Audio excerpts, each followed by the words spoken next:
Good morning, everyone.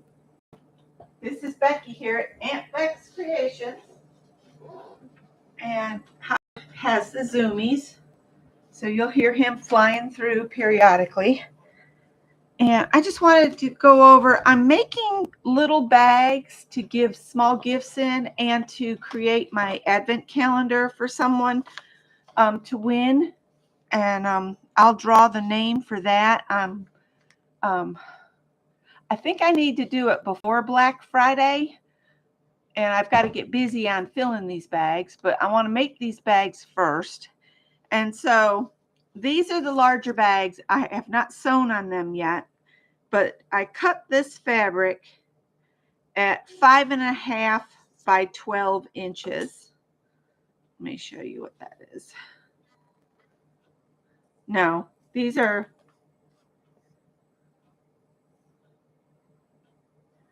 longer than that.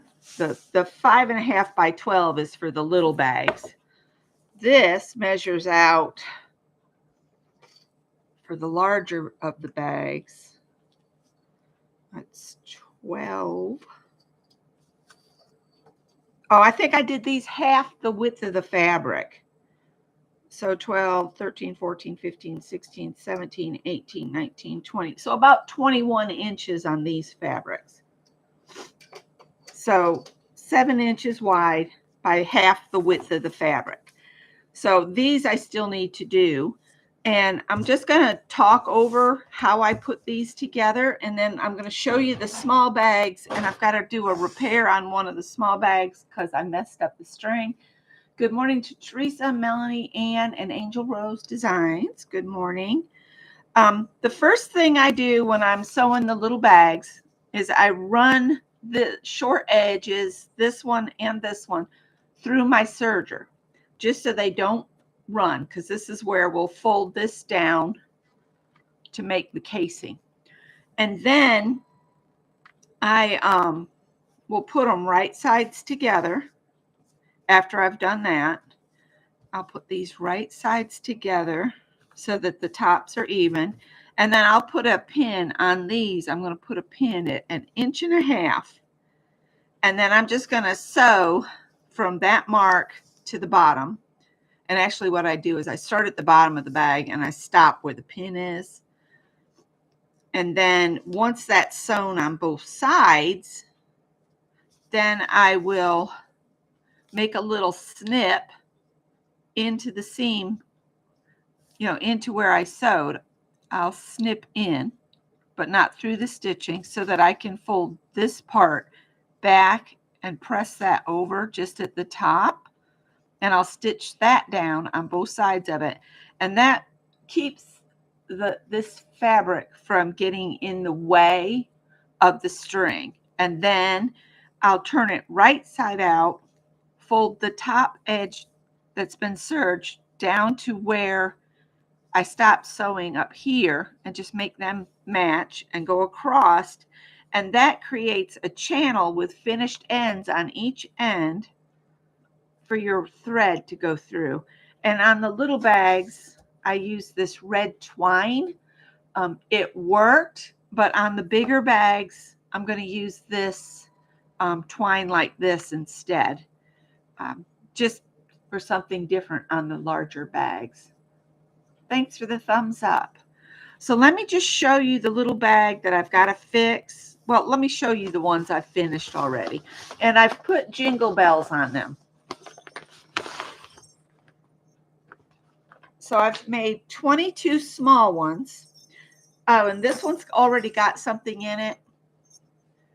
And this is what they look like, with a little gift just chunked in there.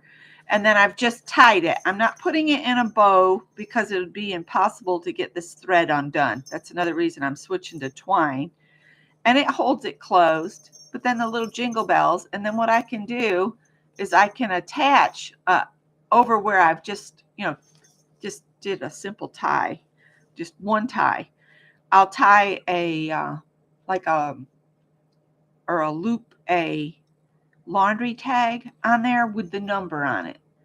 So whoever wins this, and the advent calendar giveaway is only USA, because the box is going to weigh a bit and I can't afford to send it overseas. I'm so sorry. I wish I could send it anywhere in the world, but I can't. So somebody in the US will win the single calendar I'm putting together because I'm making everything that goes in it. But this is what the little bags look like. And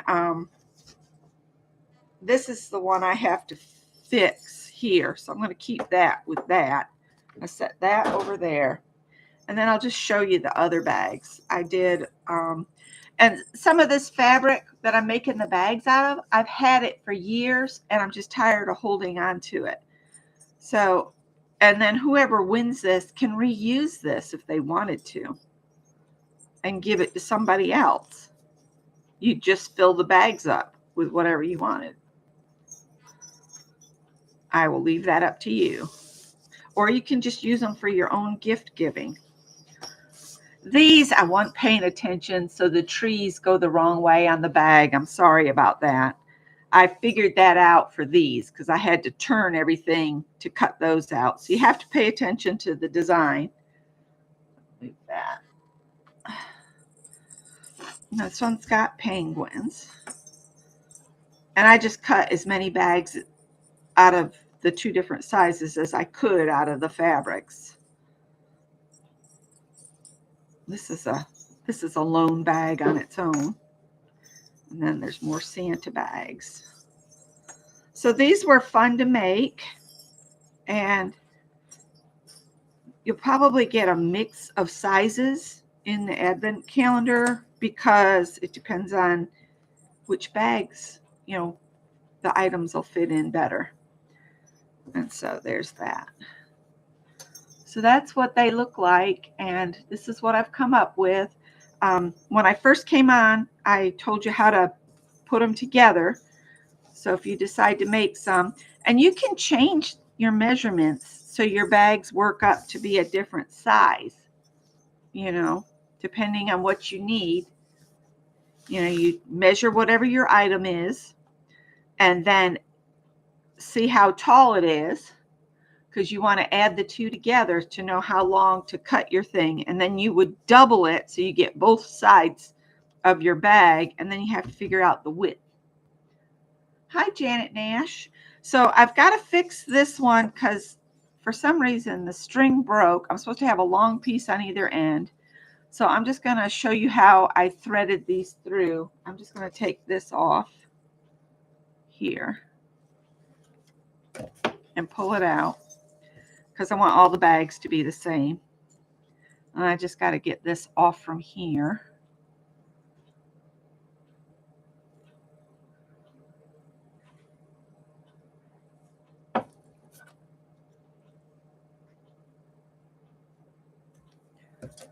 I was working on these at Scott's mom's. She must have asked me, I don't know how many times, what are you making? Are you crocheting? What are you making? What is that going to be when you're done?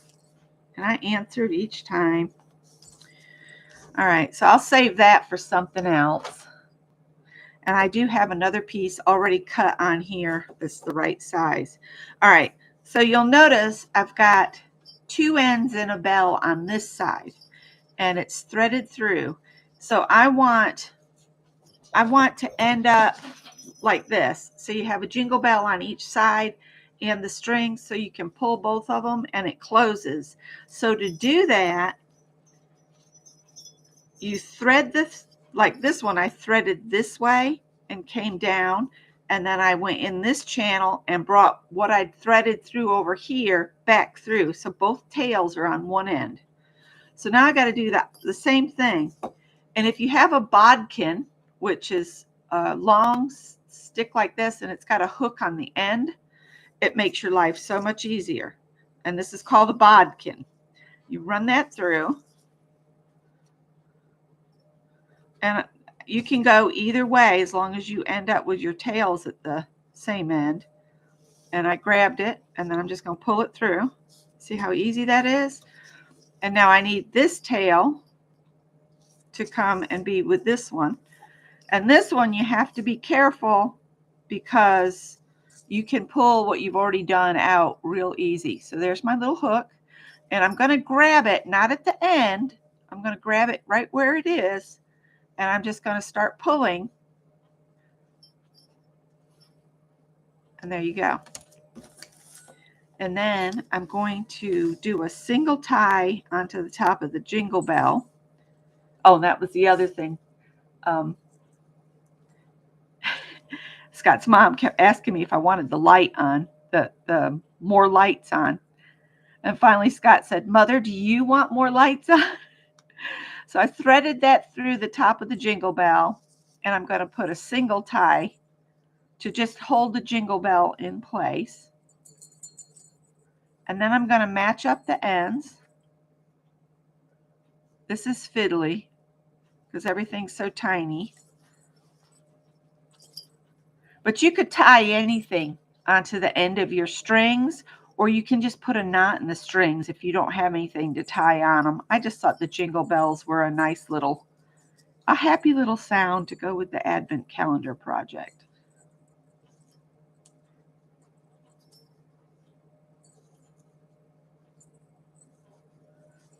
Oh, so there. So now this bag will work properly.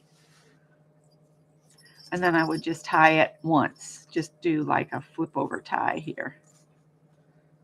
I don't want to tie it too much because then it's hard to get out. But see, that would hold it closed. And then you just flip that loose and then just work your top open. Don't try to do it with the strings because the string is not very reliable.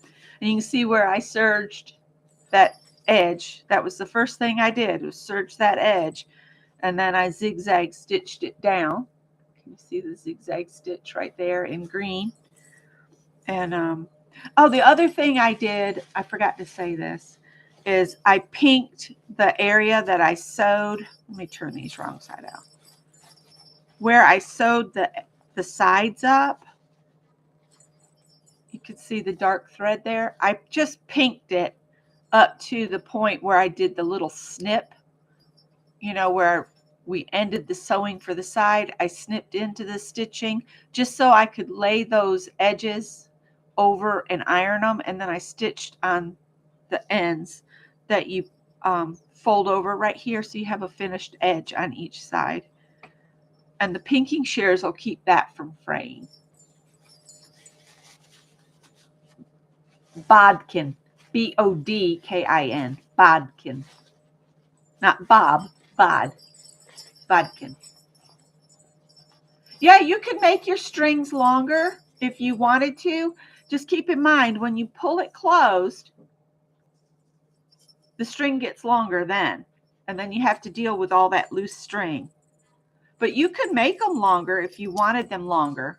I just made them the length I needed just to get the bag, fully opened, is how I made it. And then when you draw it up, you end up with the long tails. But if you want to make your rope or whatever longer, you could.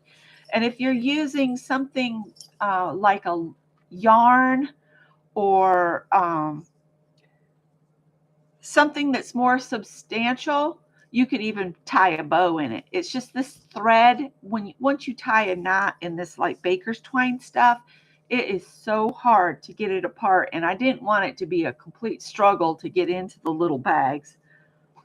But if you've got people that will sneak and get under the tree and get into their presents, you might want to make it hard. You might want to add some knots.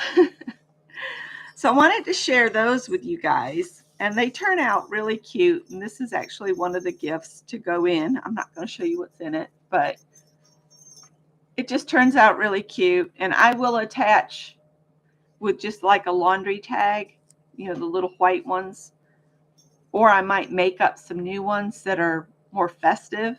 I might have some Christmas labels in my Christmas stuff that I could use up and just put a number on it so you know which one to open on day one.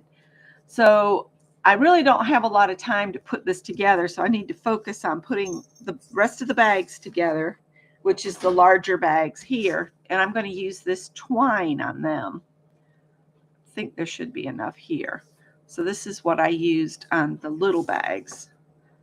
And I'm just trying to use up things, things I already have in my stash that have been here for years. If you're just getting into sewing, this is a tool I could highly recommend, is a bodkin. And let's see, what else? Is there anything else?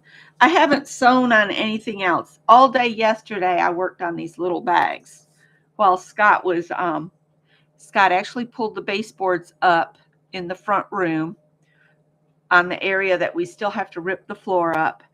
And he's already practiced with the sander on the floors in there. So, you know what that means? It means now Becky can be naughty and start ripping the floor up while he's at work. We're going to try the last little bit, instead of cutting it in, so far down through, we would cut through the flooring. So we'd have like little sections of flooring to pick up. We're going to try to pull the flooring up and see how we do, and see if we can like save some of that oak, because lumber is very expensive. And if I can reuse some of it, maybe make a little table out of it or something, then it could be interesting. So that's all I was going to share this morning. Wednesday, we will work in our journals. We might do a page in the little journal that we did last year, and then we'll go ahead and do the inside covers on this journal that we've just started. All right. And I'm not going to keep you. I've got a ton of things I need to do around the house, litter boxes, laundry, all that kind of stuff. Tomorrow's trash day. So yeah. All right, guys, I will let you go at that. And I hope everybody has a wonderful Monday. Bye. Thanks for being here.